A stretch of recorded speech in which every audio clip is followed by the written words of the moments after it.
இந்திய அரசியலமைப்பின் தோற்றம். அரசியல் நிர்ணய சபையோட முந்தைய செயல்பாடுகள் பற்றி பார்க்க போறோம். இந்திய அரசியலமைப்பின் தோற்றத்துல அரசியல் நிர்ணய சபையோட முந்தைய செயல்பாடுகள். அரசியல் நிர்ணய சபைக்கு முந்தைய செயல்பாடுகள் என்ன அப்படின்னா, நமக்கு அரசியல் நிர்ணய சபை அப்படிங்கிற ஒன்றை ஏற்படுத்தணும் அப்படிங்கிற கருத்து மாண்டேகு செம்ஸ்போர்ட் சீர்திருத்தம் 1919 ஏற்பட்டப்போ அதோட எதிர்ப்பை தெரிவிக்கும் போது வெளிப்பட்டுச்சு. 1922 காந்தி இந்தியர்களுக்கு தனி அரசியலமைப்பு சட்டம் இந்தியர்களை உருவாக்கணும் அப்படிங்கிற ஒரு கருத்தை சொல்றாரு. 1922 அதே வருஷத்துல அன்னிபெசன்ட் அம்மையாரோட முயற்சினால மத்திய சட்டசபையோட 2 அவை உறுப்பினர்களோட கூட்டம் சிம்லால நடைபெறுது. அந்த கூட்டத்தோட அங்கேயும் என்ன சொல்றாங்க அப்படின்னா, புதிய அரசியலமைப்பு இயற்றுவதற்கு ஒரு தீர்மானத்தை கொண்டு வராங்க. 1923 நடைபெற்ற பிரிட்டிஷ் பேரரசின் கீழே சுயாட்சியாக இயங்கும் டொமினியன்களை போல இந்தியாவும் செயல்படணும், அதுக்கு ஒரு அரசியலமைப்பு உருவாக்கணும் அப்படிங்கிற ஒரு விஷயத்தை கலந்துரையாடுறாங்க. 1923 சத்தேஜ் பகதூர் சாப்ரோ அப்படிங்கிறவரோட தலைமையில மாநாட்டில் இந்திய காமன்வெல்த் மசோதா உருவாக்கப்படுது. 1927 டிசம்பர் 28 சென்னையில நடந்த ஐஎன்சி மாநாட்டில் ஜவஹர்லால் நேரு சுயராஜ்ய அரசியலமைப்பு தீர்மானத்தை முன்மொழிகிறாரு.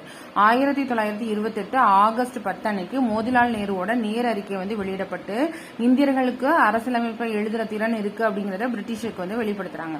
1934 கம்யூனிஸ்ட் இயக்கத்தோட முன்னோடி அப்படின்னு அழைக்கப்படுற எம்என் ராய் இந்திய அரசியலமைப்பை உருவாக்குற கட்டாயம் அரசியல் நிர்ணய மன்றம் தேவை அப்படின்னு சொல்றாங்க. 1935 ஆண்டு இந்திய தேசிய காங்கிரஸ் ஐஎன்சியில அதுல இந்திய மக்களால் தேர்ந்தெடுக்கப்பட்ட உறுப்பினர்களை வச்சுட்டு இந்திய அரசியல் நிர்ணய சபை அமைக்கணும் அப்படிங்கிற கோரிக்கை வலுப்பெறுது. 1936 லக்னோ மாநாடு. இங்க நடந்த ஐஎன்சி மாநாட்டில் வயது வந்தோர் வாக்குரிமையின் அடிப்படையில தான் உறுப்பினர்கள் தேர்ந்தெடுக்கப்பட்டு அந்த உறுப்பினர்கள் அரசியல் நிர்ணய சபையை உருவாக்கணும் அப்படின்ற ஒரு தீர்மானம் நிறைவேற்றப்படுது. எங்க அப்படின்னா 1936 லக்னோ ஐஎன்சி மாநாட்டில் வயது வந்தோர் வாக்குரிமை அடிப்படையில் உறுப்பினர்கள் தேர்ந்தெடுக்கப்பட்டு அரசியல் நிர்ணய சபை உருவாக்கணும் அப்படின்னு சொல்லி தீர்மானம் நிறைவேற்றப்படுது.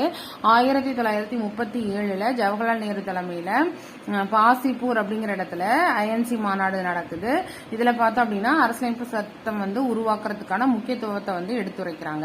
1939 ஆண்டு நவம்பர் 19 காந்தியடிகள் அவரோட ஹரிஜன் அப்படிங்கிற ஒரு இதழில் ஒரே வழி அப்படிங்கிற தலைப்பின் கீழே அரசியல் நிர்ணய சபை நமக்கு ரொம்ப முக்கியம், சுதந்திரம் பெறுவதை பற்றி எழுதியிருந்தார். 1940 ஆகஸ்ட் நன்கொடை இந்திய அரசியல் நிர்ணய சபை அமைக்கிற கோரிக்கை ஏற்றுக்கொள்ளப்பட்டுச்சு.